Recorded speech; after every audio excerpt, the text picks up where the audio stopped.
네, 이재명 시장께 질의 드리겠습니다. 그럼 7분인가요? 네. 그 성남시 거주 24세 지급된 청년 배당이 어떻게 사용되고 있는지 찾아보니까 SNS상에서 상품권을 현금화하거나 연인과 데이트, 자전거 구입, 가방 구입, 블루투스 구입 이런 것들이 사례들이 발생됐습니다. 물론 일부의 사례일 수 있습니다. 본질은 이렇습니다. 국민들이 피땀 흘려 번 좋은 사회 서비스 하라고 세금으로 내는 건데 사회 서비스에도 좋은 방식이 있다는 거죠. 그런데 왜 청년을 이렇게 의심하게 하는 행정 서비스를 하느냐 이것입니다. 청년 배당 상품권 물론 받는 사람이야 좋습니다. 하늘에서 뚝 떨어지는 돈이니 누가 안 좋아할 리가 있겠습니까? 그런데 이거 아십니까 시장님? 내가 하는 무상복지다 대대적으로 홍보하고 계시지만 이 24살 청년들에게 준 돈 어떻게 보면 25살 청년들에게는 내가 첫 일자리를 갖고 열심히 일해서 본 돈으로 나가는 세금일 수 있다는 겁니다. 왜 청년층의 분열을 조장하는 행정 서비스를 하느냐라는 이야기고요. 그리고 무상복지라고 천명하시는데 어떤 인터뷰에서 복지는 공짜가 아니다라고 말씀하셨습니다. 그렇습니다. 공짜 아니죠. 세금으로 내시는 홍보하시는 거죠. 그러니까 무상복지라고 하는 이 홍보잔치도 그만두셔야 할 것 같습니다. 그리고 사회 서비스, 좋은 서비스 있다고 말씀드렸는데요. 좋은 사회 서비스라고 하는 건 명분, 목표, 그거에 대한 달성 효과들이 명확한 사업을 좋은 사회 서비스라고 말할 수 있습니다. 하지만 돈을 지급하는 방식은 어떻게 보면 가장 쉽게 떠올릴 수 있는 행정 서비스입니다. 만약 이게 가장 좋은 사회 서비스라고 한다면 실상 우리나라 공무원도 다 필요 없습니다. 세금 다 걷어서 그냥 나눠주는 공무원 몇 분만 있으면 되니까요. 정말 청년들이 꿈꾸고 일하기 위해 고안한 가장 효과적인 행정 서비스라고는 생각되지가 않습니다. 오히려 청년들 취업 역량 강화를 위해서 필요하다고 배당 말씀하셨는데요. 취업 역량을 강화하기 위한 좋은 사회 서비스 얼마든지 구현할 수 있습니다. 뭐 매칭 서비스든 컨설팅이든 뭐 전담 콜센터 등을 만들 수도 있고요. 이런 좀 머리를 좀 더 써서 고민하는 행정 서비스를 구현하는 것이 더 옳지 않겠습니까? 네. 네, 제가 말씀하십시오. 될까요? 네. 좋은 지적이시라고 생각합니다. 근데 우리 신보라 의원님한테 제가 이 말씀을 꼭 한번 드리고 싶습니다. 좋은 정책이 있으면 저한테 주십시오. 제가 하겠습니다. 지금 이것보다 더 나은 정책이 있으면 제가 하지요. 제안 주시면 고맙겠고요. 대한민국 정부에서 과연 청년들의 복지 향상이나 아니면 취업 지원을 위해서 실제 뭘 했느냐. 과연 청년들이 과연 기성세대보다도 더 나은 옛날로 치면은 그야말로 젊어서 고생은 사서도 해도 괜찮은 그런 세대냐. 우리 신보라 의원님은 의원님 되셨으니까 이미 기득권 사회에 들어오셨지요. 그러나 분명하게 말할 것은 대한민국 사회에서 청년들은 이미 역사상 가장 어려운 취약계층이 되고 말았습니다. 기성세대도 그렇게 생각합니다. 신규 세대, 청년 세대도 이미 우리는 아버지 세대보다 더 상황이 나쁠 거라고 생각하죠. 그런데 여기에 대해서 우리 정부에서 또는 국가 차원에서 한 정책들은 실제 뭐 2년 동안에 어디 뭐 취업을 하면 한 달에 50만 원씩 지원하는 뭐 그런 정책들도 해봤고 여러 가지 정책을 했습니다만 청년들이 대한민국을 헬조선이다 탈출하고 싶다고 말하는 이 현상은 결코 개선되지 않았거든요. 더 나빠졌습니다. 그 부분은 다 공통적인 잠깐만요. 내용이니까요. 그래서 성남시는 청년들을 위한 정책을 뭔가는 해야 된다고 생각했습니다. 제가 분명히 말씀드릴 거는 정부는 서민 증세하고 국가 빚 늘려가면서 복지들 축소해 갔지만 성남시는 정해진 세금 잘 관리해서 빚 갚고 정부 지원 받지 않고 그 빚내지 않으면서 세금 아껴서 새로운 복지 정책을 만들었고 그 중에서 노인복지, 그다음에 보육복지, 교육복지 이런 거 다 하고 난 마지막 단계에 청년복지로 이거 청년배당 시작했거든요. 그런데 네, 만약에 간단하게 저희가 답변해 예산을 주셨죠. 아껴서 네. 예산을 아껴서 그러면 정부에서 하는 것처럼 4대강처럼 강연합하고 또는 자원 얘기한다고 마구 그건 논지를 낭비하고 흐리는 또는 답변이시고요. 방위비리처럼 간단하게 쓸데없는데 돈 정리해 쓰고 주십시오. 하는 것보다는 이 아낀 돈을 국민들한테 우리 세금 내는 국민한테 되돌려주는 게 잘하는 거라고 생각하거든요. 그러니까 되돌려주는 그리고 방식이 현금으로 되돌려준다는 게 좋은 방식에- 행정 서비스는 아니지 않습니까? 제가 그 이 말씀 정도로 아까 질문하신 답변 거를 지금 듣겠습니다. 제가 답변하고 있는 중이에요. 써놓고 순서대로. 그 말씀. 그러니까 그러면 왜 하필 현금을 주는 거냐? 현금을 주지 않고 청년들에게 실제로 제 도움이 질의 되는 순서, 정책을 제 질의 순서에 원래 뒤에 말씀드리려고 했던 걸 지금 다 아니, 배려를 질문하신 하셔서 걸 제가 하는 답하는 거니까요. 아까 저는 질문을 엄청나게 많이 했잖아요. 그래서 제가 질의 끝에 답변을 드리려고 요구했던 그래요? 건데 제 그럼 질의, 이따가 질의 시간이 하겠습니다. 없어지니까요. 이따가 하겠습니다. 네, 그렇게 하겠습니다. 참고인 질의 좀 드릴게요. 시간을 너무 많이. 신보라 위원께서는 제가 시간을 나중에 또 드리겠습니다. 나머지 시간을 네. 한 2분을 더 드릴 테니까요. 나중에 쉬었다 하셔도 되고 어쨌든 네. 질의 제가 더 드리겠다고요. 아니 왜 그러냐면 아까 저희 회의 시작 전에 간사들끼리도 이재명 증인에 대해서는 먼저 저 질문하실 의원님들이 다 하고 먼저 보내고 나서 그다음 또 진행하자 이렇게 했습니다. 그래서 질의한 시간만큼은 보다 더 많은 답변 시간을 지금 갖고 제가 너무 충분하게 편하게 배려하겠습니다. 말씀을 해서 충분하게 제가 시간 답변을 드리겠습니다. 하는 건 답변 시간은 제가 질의한 시간보다 지금 더 많은 시간을 쓰시고 답변하고 계시지 않습니까? 근데 4대강이 어쩌고 저쩌고 논점을 흐리는 방식으로 논점 답변하지 흐리는 게 아니라 마시고요. 제가 아낀 제가 예산을 좋은 어디다 행정 쓸까 하는 서비스라는 물어본 거예요. 것과 네, 예산 자, 아껴서 이렇게 어디다 하시죠. 쓸까요? 1분 안에 정리해서 말씀해 주십시오. 네. 네. 네. 저기 하고요. 일본이- 나중에 5분 더 드릴게요. 네. 다른 참고인 할 때는 5분 더 드리겠다고요. 네. 그러니까 네, 일단 마무리를 해 주십시오. 네, 이재명 제가 증인에 답변할 대해서는. 시간을 위원장님께서 정해 주실 테니까요. 그래서 아까 말씀드리면 그러면 시는 자치단체들은 세금을 자체적으로 책정할 권한도 없는데 이미 정해진 예산을 가지고 최대한 아껴서 어디다 쓸 것이냐 결정하지 않습니까? 그러면 저희가 예산을 많이 아껴서 빚 갚고 그다음에 여력이 생겨서 그걸 이런저런 복지하다가 또 더 아껴서 또 여력을 만들었으면 그거를 그러면 과거로 되돌아가서 토목공사나 쓸데없는 예산 낭비하라고 권장할 수는 없지 않습니까? 그래서 그거를 저희가 기존에 꼭 필요한데 노인복지, 보육복지, 교육복지, 장애인복지 다 하고 난 다음에 그 다음 순위로 뒤에 밀려있던 새로운 복지들을 한 거예요. 청년도 마찬가지란 말이죠. 우리가 성남시가 지출하는 복지 예산 약 6천억 가까이 중에서 노인복지는 30 몇 프로 되지만 사실 청년복지는 1%가 안 됩니다. 그런데 요거 해봤자 1% 겨우 넘어요. 그러니까 이거를 네. 왜 현금을 주느냐 할 게 아니라 현금을 주지 않는 다른 방식들이 정말로 유용한 방식이 있으면 그걸 안 할 리가 없지 않습니까? 그러나 이 현금을 지원하는 또 지역 상품권을 지원해서 지역 경제에 도움을 주는 방식은 청년도 만족하고 지역 소상공인들도 다 만족하는 정책이기 때문에 저한테 왜 현금을 주냐라고 만약에 말한다면 또 깡 왜 하게 만들었냐 이렇게 말씀하시는데 현금 주는 것보다는 지역 상품권을 줘서 한 바퀴라도 반드시 더 회전하게 하는 거 더 잘하는 거잖아요. 거기서 생기는 약간의 부작용을 가지고 마치 침수봉도에서 이게 심각한 문제가 있는 것처럼 하는 건 저는 옳지 않다고 생각하고요. 네, 마지막으로 마무리를 해 주십시오. 네, 마지막으로 이걸 제가 홍보수단으로 썼다고 말씀하시는데 이거 홍보수단으로 쓴 게 아니고요. 복지 지출을 한 겁니다. 대체적으로 보면 국민들한테 복지 많이 하면 국민 나태해진다 이런 생각하는 분 계시던데 복지를 늘리는 거는 헌법 34조 2항에서 정한 국가의 의무고 세금을 내는 국민의 권리죠. 필수 비용을 최소한으로 줄여 쓰고 최대한으로 아껴서 국민의 삶을 개선하는데 지출하는 건 칭찬받아 마땅한 일인데 제가 왜 이걸 가지고 포퓰리스트는 이런 비난을 받는지 저는 이해가 전혀 되지 않습니다. 네. 이상입니다. 자, 네. 그런 내용으로 우리 말씀하시는 신보라 위원님의 질의는 마치도록 하고 이재명 증인에 대해서 질의하실 위원님 계십니까?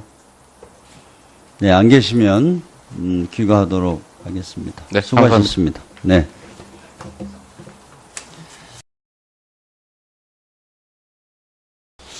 예, 먼저 우리 어려운 자리에 바쁘신데 이재명 시장님 나와주셔서 감사의 말씀을 드리고 첫 질의자로서 환영의 말씀을 드립니다.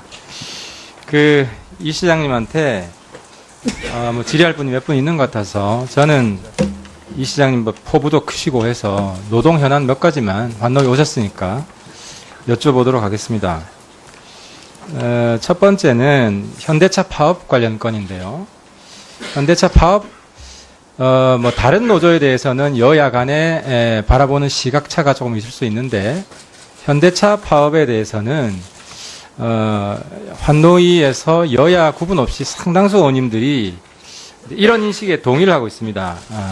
제가 좀 읽을 텐데요. 오늘 언론에 나온 겁니다. 이미 기본적 소득 수준이 높은 현대차 노조가 이번에 또 임금 인상 관련 쟁점으로 파업에 들어갔는데 이는 결국 나라 전체로 보면 노동시장의 왜곡된 양극화를 심화시킬 수 있다는 점에서 우려스럽다 하는 인식을 가지고 있습니다. 그래서 평소에 뭐 쓴소리를 시원시원하게 하셔서 뭐 우리 인기도 좋은 이재명 시장님께서 현대차 파업 문제에 대해서 한 말씀 좀 해주십시오. 네.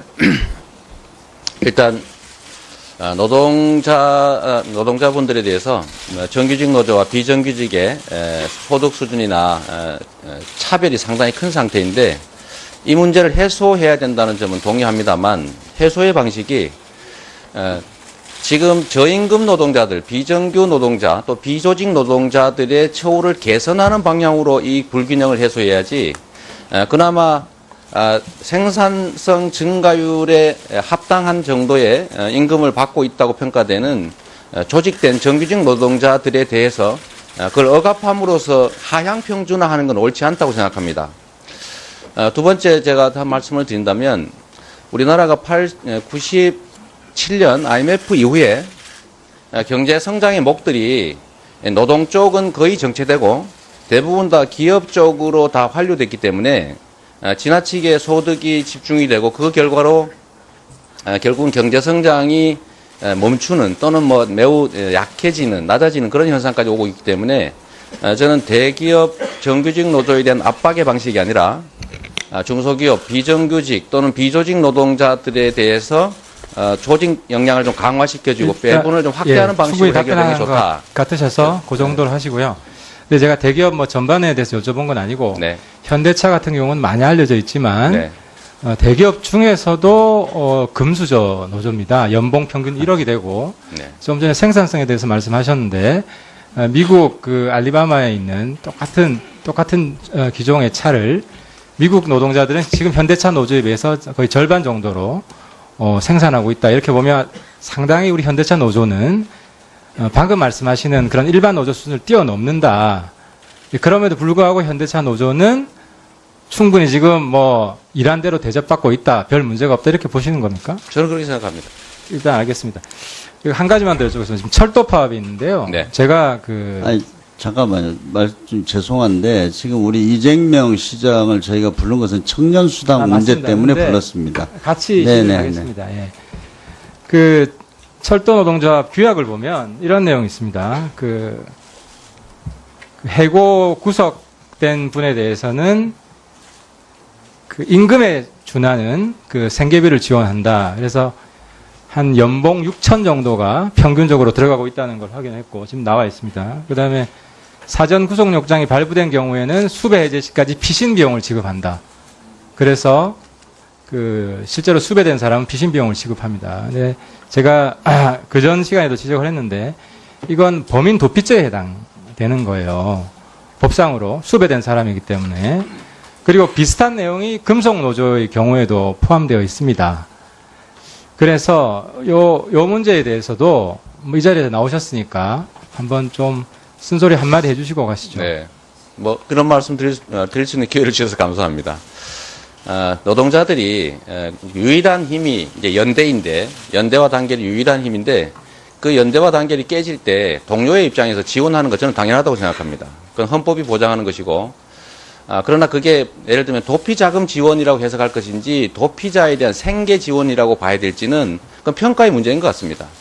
뭐 저도 직업이 변호사이긴 하지만 과연 저 조항만 가지고 제가 다시 도피를 하는 거냐라고 도피자에 대한 생계 지원이 아니라 피신 비용을 지급한다고 되어 있습니다. 그러니까 저도 뭐 인도적인 지원은 해줄 수 있다고 봅니다. 동료들이 자발적으로. 근데 노조에서 자체 규약을 만들어서 피신 비용을 지급하는 건 명백한 실정법 위반이 좀 과하다고 생각하지 않으십니까? 저는 그 언어라고 하는 게 그냥 합리적으로 해석해야 되는 몫이지 그냥 피신 비용이라고 하니까 도피 비용과 똑같이 지급하는 건 좀 옳지 않다고 생각하고 설마 저 규약이 우리 노동자들끼리 범죄 행위를 같이 하자 이런 뜻으로 쓴 건 아닐 거라고 생각합니다.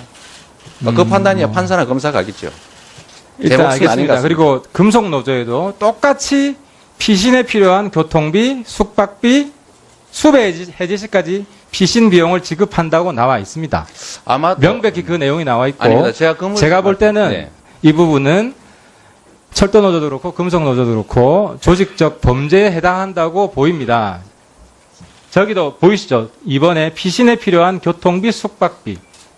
그게 해석의 문제인데. 와서 쓴소리 한번 해주시고 가세요. 제가 이렇게 말씀드리겠습니다.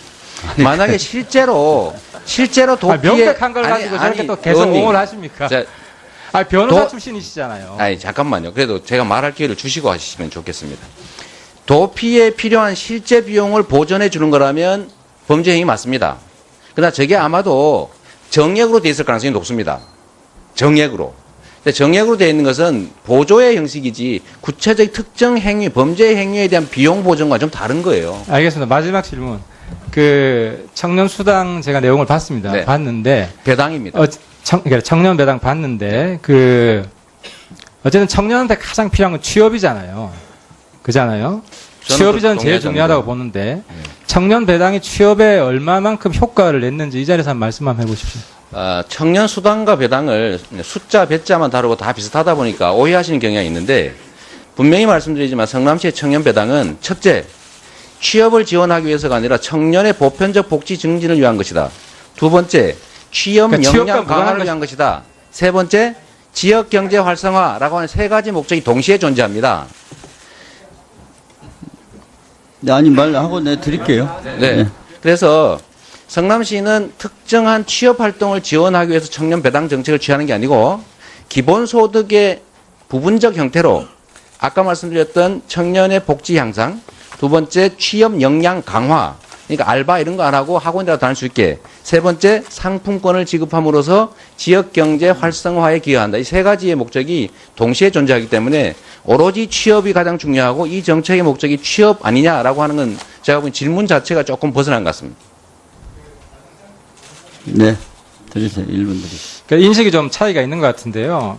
지금 우리 청년들한테 가장 절박한 과제는 취업이고, 그리고 어떤 예산을 쓸 때, 그리고 청년에 해당하는 예산을 쓸 때 가장 절박한 문제에 조금이라도 기여하는 것이 저는 우선적으로 고려돼야 될 요인이라고 보고요. 그런데 저는 좀 놀랐습니다. 취업과 전혀 관련 없는 정책이었다. 성남시의 청년 배당은. 어쨌든 제가 성남시 청년 배당 정책에 대해서 오늘 충분히 이해를 한 것 같습니다. 답변은 그 정도로 됐고요. 오늘 나와주셔서 감사합니다. 네, 일단 말씀, 정책이 하시고 싶은 말씀 있으면 네. 하십시오. 네, 질문이시니까요. 첫째로는 청년에게 가장 중요한 것이 취업이다는 맞습니다. 그러나 청년에게 유일한 필요한 것이 취업이다는 아닙니다. 청년에게 가장 중요한 것은 역량을 강화해서 특정한 기업에 취업하는 것보다는 어떤 상황, 현대 산업사회가 요구하는 기업의 수요에 맞는 역량을 가지는 게 더 중요합니다. 그래서 교육도 하고 직업훈련도 받는 거죠. 취업 자체를 지원하는 사업들은 사실 지방자치단체 차원에서 중앙정부도 1년에 2조 원씩 투자해서 하지만 실제로 성과가 별로 없지 않습니까? 냉정하게.